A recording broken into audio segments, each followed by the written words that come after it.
On a seemingly ordinary street in Dearborn, Michigan, a shocking crime rocked the community, revealing dark secrets of desire, betrayal, and murder. This is the story of Grace Obina, a devoted Christian wife whose forbidden affair with her Muslim neighbor, Farouk Shakir, spiraled out of control, leaving a trail of devastation and tragedy. What began as a desperate attempt to escape loneliness led to a deadly act that changed everything. By March 2013, the air in the Dearborn suburb where Grace lived had grown oppressively hot. The sun seemed to hang low, casting long, sweltering afternoons that melted into equally heavy nights.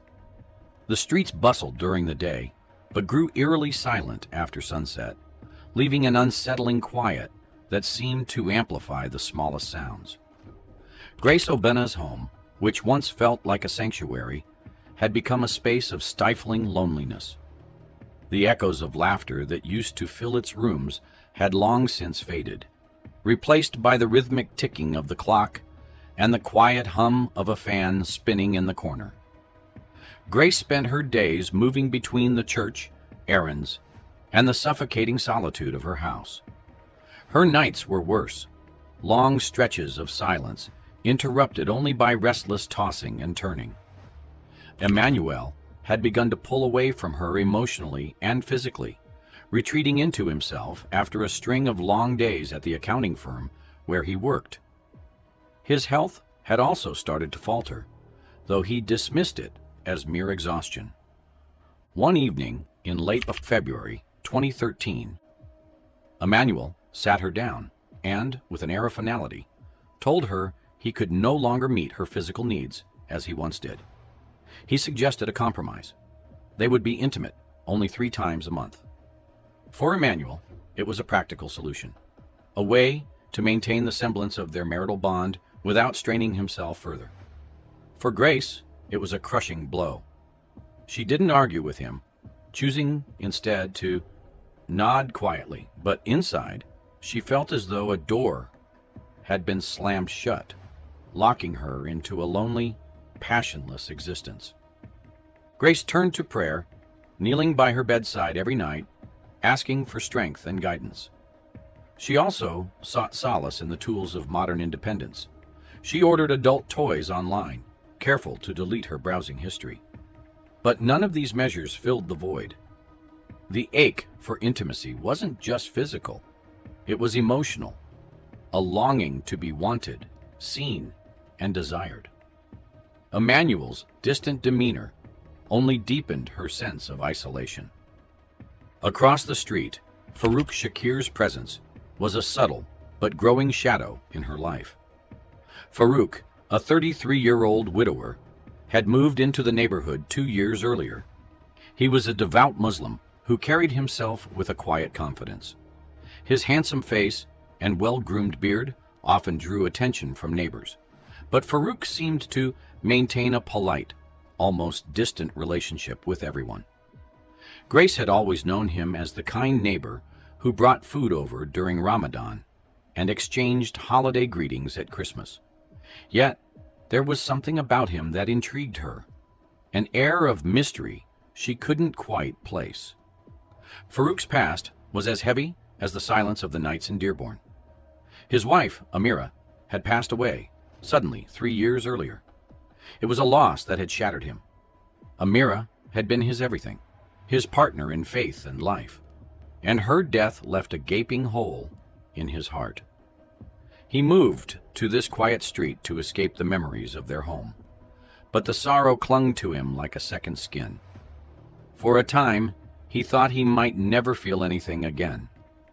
By the early March 2013, fate brought Farouk and Grace together in a way neither expected. On a particularly hot afternoon, Grace visited a local market to buy fresh produce. As she navigated the crowded aisles, her basket heavy with yams and vegetables, she bumped into Farouk.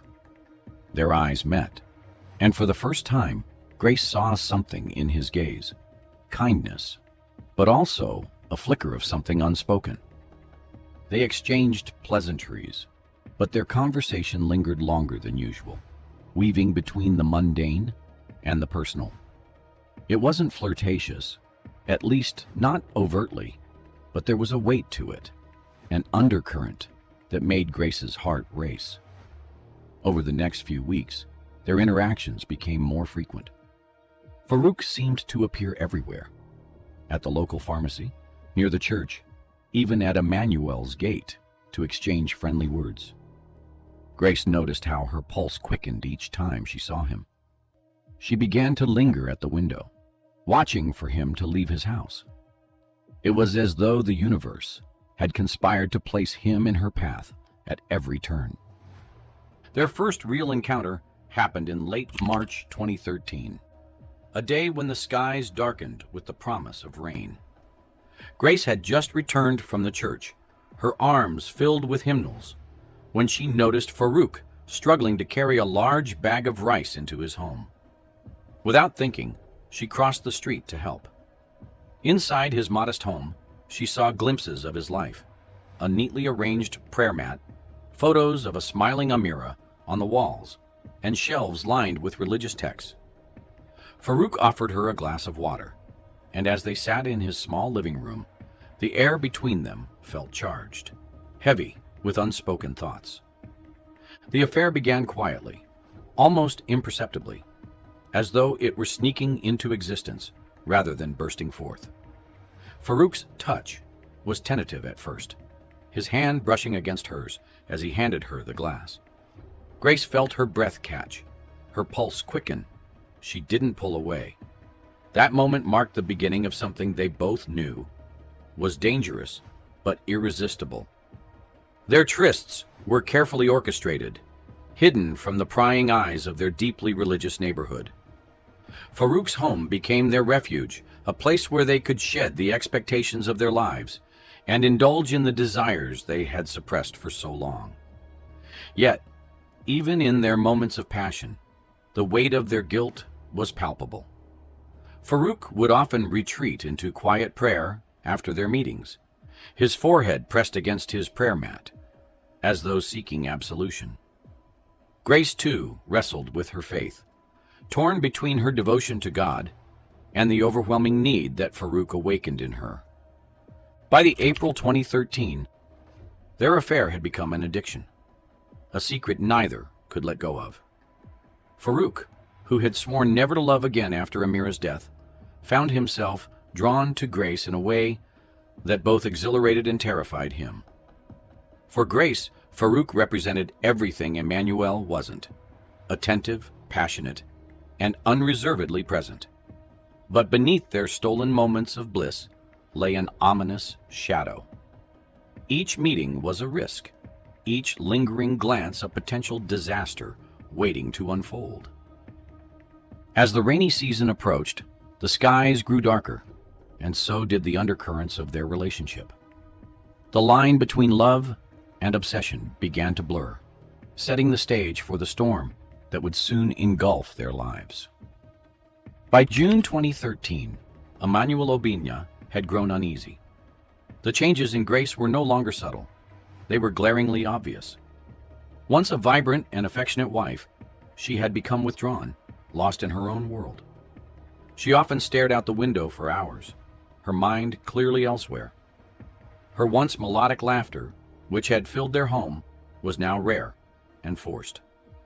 Emmanuel noticed how she lingered outside longer than usual after errands, how her phone was always locked, and how her late-night prayers had become less frequent.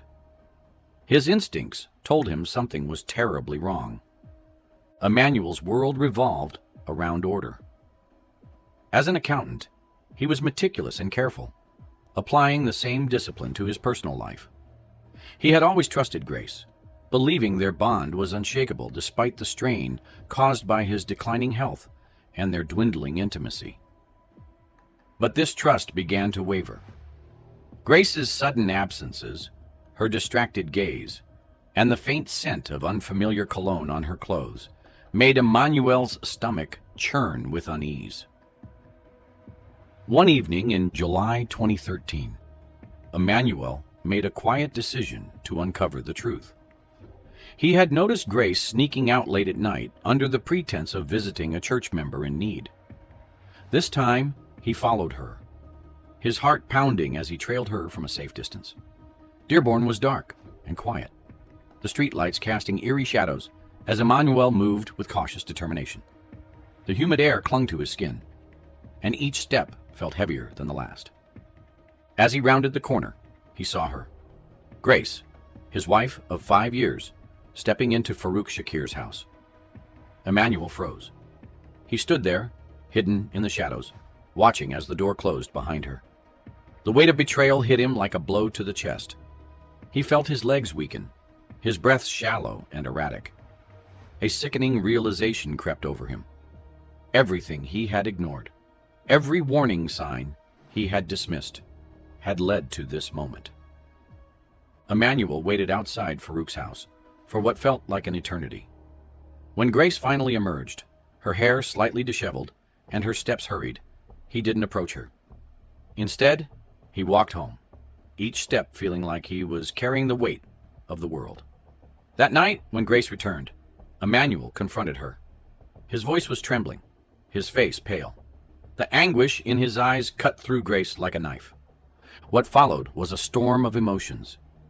Emmanuel's hurt erupted in waves, his grief spilling out in broken sentences. He demanded to know how long it had been happening, what he had done to deserve such betrayal. Grace, overwhelmed by guilt and shame, could barely respond. She broke down, pleading for forgiveness, swearing it would never happen again. The days that followed were a whirlwind of pain and reflection. Emmanuel sought guidance from their pastor, pouring out his heartbreak in tearful confessions. Grace, on the other hand, wrestled with her own guilt and the memories of her time with Farouk. She promised Emmanuel she would end the affair and begged for another chance. For weeks, they attended counseling sessions at the church, guided by their pastor's belief in redemption and renewal. By August 2013, Emmanuel decided to forgive her. His love for Grace, though bruised, was still strong. He vowed to rekindle their marriage, promising to meet her needs as best as he could. For a time, it seemed as though they were healing. Emmanuel made an effort to be more present, more attentive, even as his health began to falter. Grace, too, threw herself into repairing their bond, though the guilt of her betrayal lingered like a shadow. But the peace was fleeting. Grace's promise to end the affair with Farouk was hollow. She couldn't stay away from him. Their connection had grown into something she couldn't control, an addiction that drew her back to him, despite the risk. Each encounter with Farouk was a mix of passion and fear, leaving her torn between two lives. By October 2013, Emmanuel's health took a sharp decline. He had been complaining of fatigue and stomach pains for months, but now the symptoms were impossible to ignore.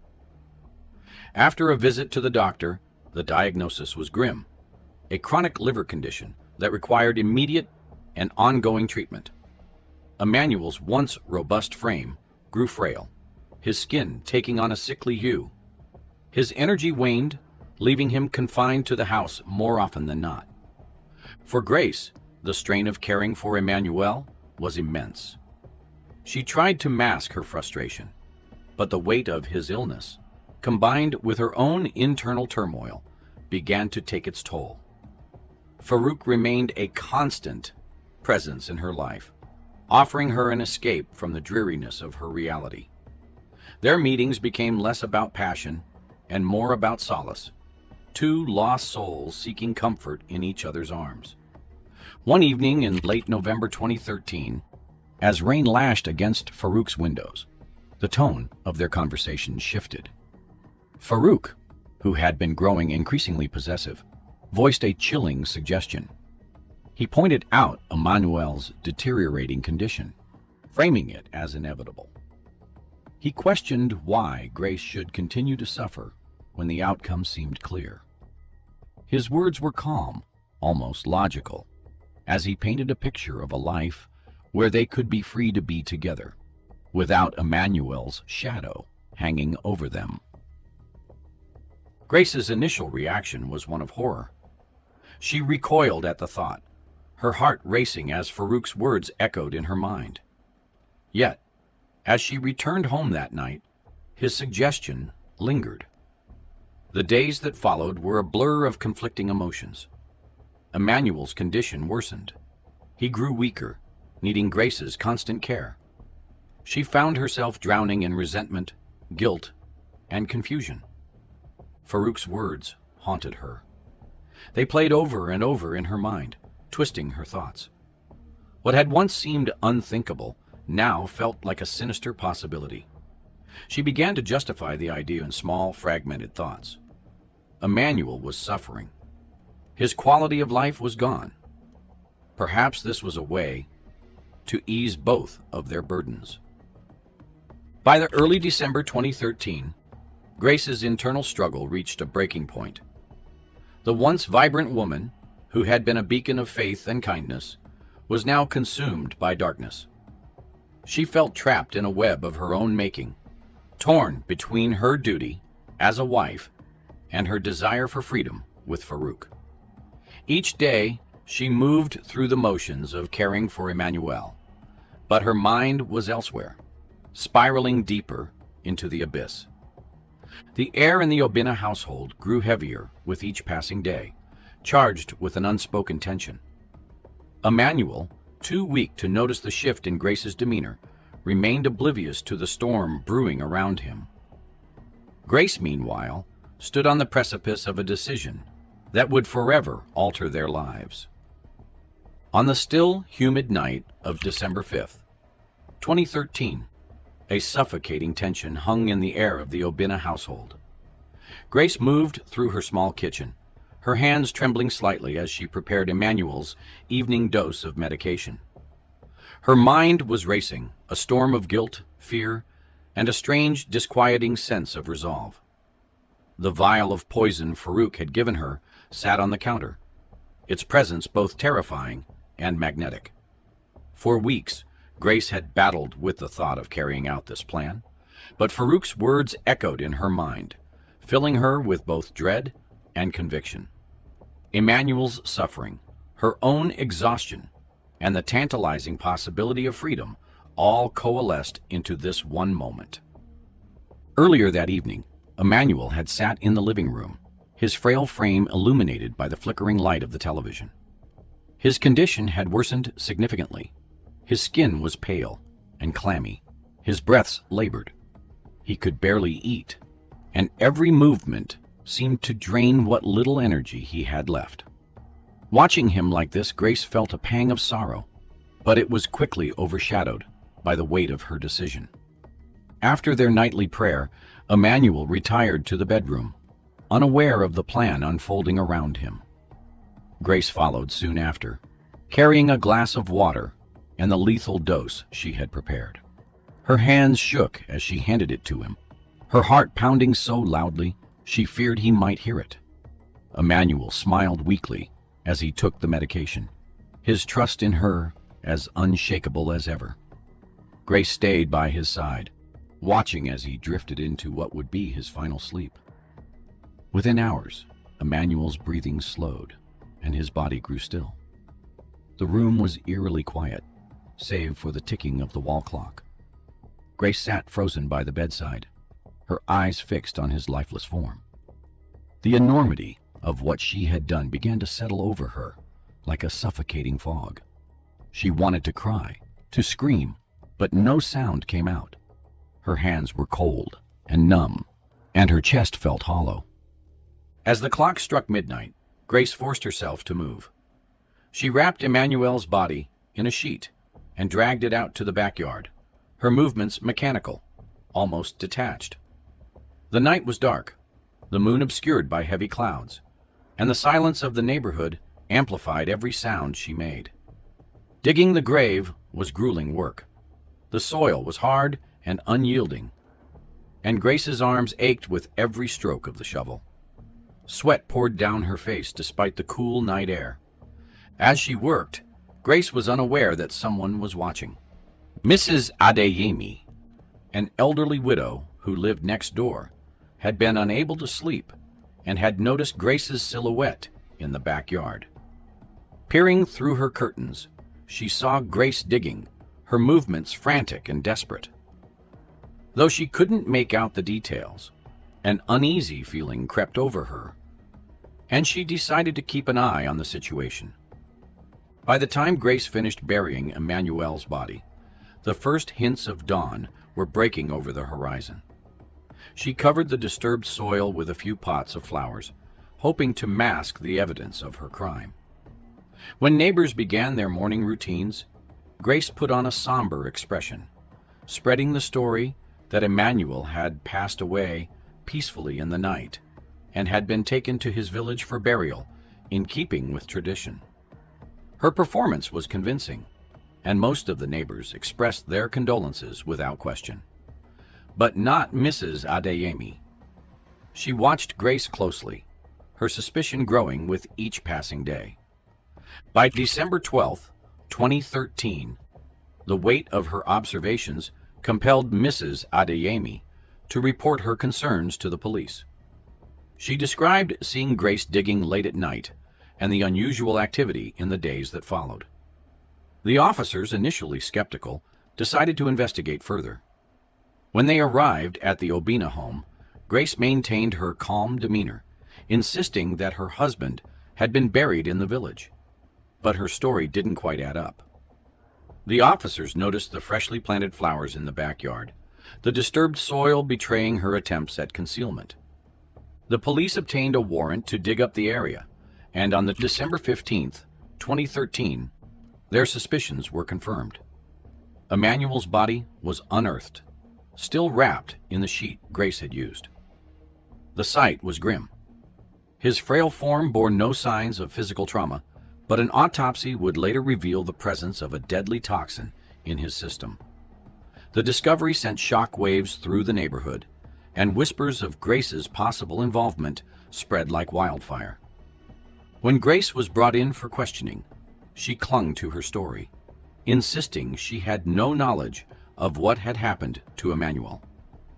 But as the evidence mounted, the autopsy results, the witness testimony from Mrs. Adeyemi, her facade began to crumble. Under intense interrogation, Grace broke down, confessing to the crime, but deflecting responsibility onto Farouk. She described his role in providing the poison and manipulating her into carrying out the plan. The police wasted no time in pursuing Farouk. On December 16, 2013, they arrived at his home, only to find it abandoned.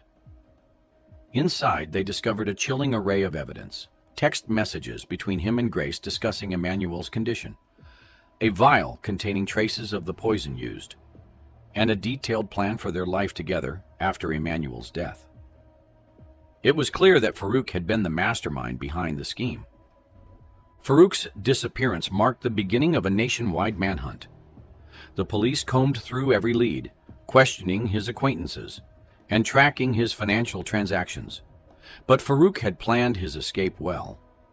By the time authorities realized he was gone, he had vanished without a trace, leaving Grace to face the consequences alone. Grace's trial began on March 8, 2014, drawing massive public attention. The courtroom was packed with spectators, journalists, and members of the community, all eager to witness the unraveling of a case that had shocked the nation. Prosecutors painted Grace as a cold and calculating woman, driven by greed and lust. They emphasized her affair with Farouk, her role in Emmanuel's death, and her attempts to conceal the crime. The defense, led by a seasoned attorney, argued that Grace had been manipulated by Farouk, a man who preyed on her vulnerabilities and coerced her into committing the unthinkable. They presented her as a broken woman, overwhelmed by her circumstances and desperate for escape. The courtroom was filled with testimonies. Neighbors, church members, and even family members shared their perspectives, painting a complex picture of Grace's life and choices. The most damning evidence came from Emmanuel's autopsy report and the text messages exchanged between Grace and Farouk. Together, they revealed the calculated nature of the crime, leaving little room for doubt. On May 20th, 2014, the jury returned a guilty verdict. Grace was sentenced to life in prison without the possibility of parole. As the verdict was read, Grace sat motionless, her face a mask of resignation. The community, once filled with pity and speculation, now saw her as a cautionary tale, a woman whose desire for freedom led her down a dark and irreversible path. Farouk's absence, however, left an unsettling void. Though Grace bore the weight of justice, the shadow of her missing accomplice lingered, a chilling reminder of the depths to which human desires can plunge. Grace's imprisonment left a lasting impact on the community. Her story became a cautionary tale about the dangers of forbidden love and unchecked desire. Emmanuel's family mourned his tragic end, while Farouk's absence remained a haunting mystery. To this day, whispers of his escape circulate, but no sightings have ever been confirmed. What drove Grace to such extremes? Was it love, desperation, or manipulation? One thing is